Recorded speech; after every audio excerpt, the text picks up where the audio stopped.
महर्षि कणाद का जन्म गुजरात के प्रभास क्षेत्र में द्वारका के निकट हुआ था।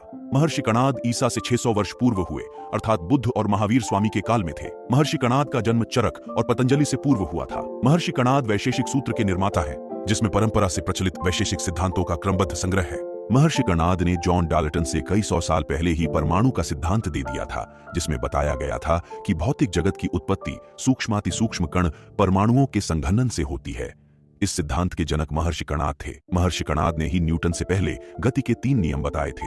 वेगः निमित्त विशेषात् कर्मणो जायते, वेगः निमित्तापेक्षात् कर्मणो जायते, नियतदिक् क्रिया प्रबंध हेतु, वेगः संयोग विशेष विरोधी, जिसका अर्थ है कि वेग या मोशन 5 द्रव्यों पर निमित्त व विशेष कर्म के कारण उत्पन्न होता है तथा नियमित दिशा में क्रिया होने के कारण संयोग विशेष से नष्ट होता है या उत्पन्न होता है। महर्षि कणाद ने ही न्यूटन से 900 साल पहले ही गुरुत्वाकर्षण का सिद्धांत वैशेषिक सूत्र में लिख दिया था। महर्षि कणाद ने परमाणु को ही अंतिम तत्व माना। कहते हैं कि जीवन के अंत में उनके शिष्यों ने उनकी अंतिम अवस्था में प्रार्थना की कि कम से कम इस समय तो परमात्मा का नाम लें।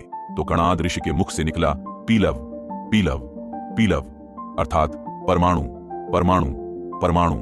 मित्रों, हमारे सनातन धर्म में इसी प्रकार कई ऋषि महर्षि हुए हैं, जिन्होंने पश्चिम विद्वानों से कई हजारों वर्ष पहले ही महत्वपूर्ण खोजें, महत्वपूर्ण सिद्धांत, महत्वपूर्ण आविष्कार कर दिए हैं। लेकिन अपने अपने समय में अलग अलग भाषाओं के प्रचलन में आने के कारण इन ऋषियों के नाम लोप हो गए और अंग्रेज विद्वानों ने इनके सिद्धांतों से जानकारी चुरा के खुद श्रेय ले लिया। दोस्तों, जानकारी अच्छी लगी हो तो हमारे चैनल फैक्टो विजय को जरूर सब्सक्राइब करें और वीडियो को लाइक करें।